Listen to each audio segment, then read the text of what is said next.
Hallo, mein Name ist Maria Hebel, ich bin Ayurveda-Medizinerin im Parkschlösschen in Traben-Trarbach. Wir werden heute über ayurvedisches Pulslesen sprechen.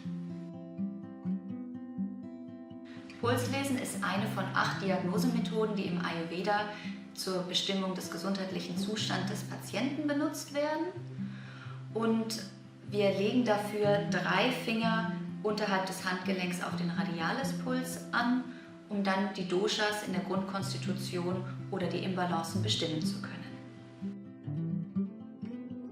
Wir schauen uns genauer die Grundkonstitution an, also die Doshas, Vata, Pitta und Kapha.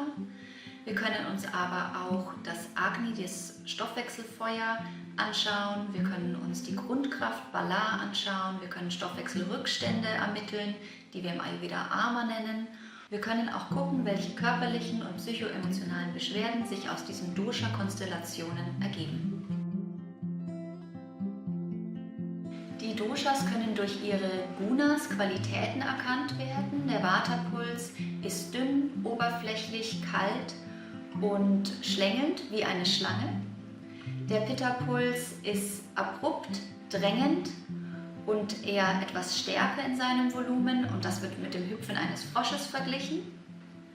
Und bei Kapha haben wir das Tier des Schwans, was repräsentiert wird, und es ist eher breit, wellenförmig und ruhig. Man wird unter allen 3 Fingern die Qualitäten von Vata spüren. Man kann den Puls leichter wegdrücken. Er ist oberflächlich und hat teilweise Unregelmäßigkeiten. Und unter mindestens 2 Fingern wird man auch die Qualitäten von Pitta spüren, mit dem abrupten, schnelleren und etwas hüpfenderen Puls. Und wir haben einfach auch mehr Unruhe und Unregelmäßigkeiten im Puls. Vielleicht darf ich auch Sie einmal hier im Parkschlösschen begrüßen und Ihren Puls lesen.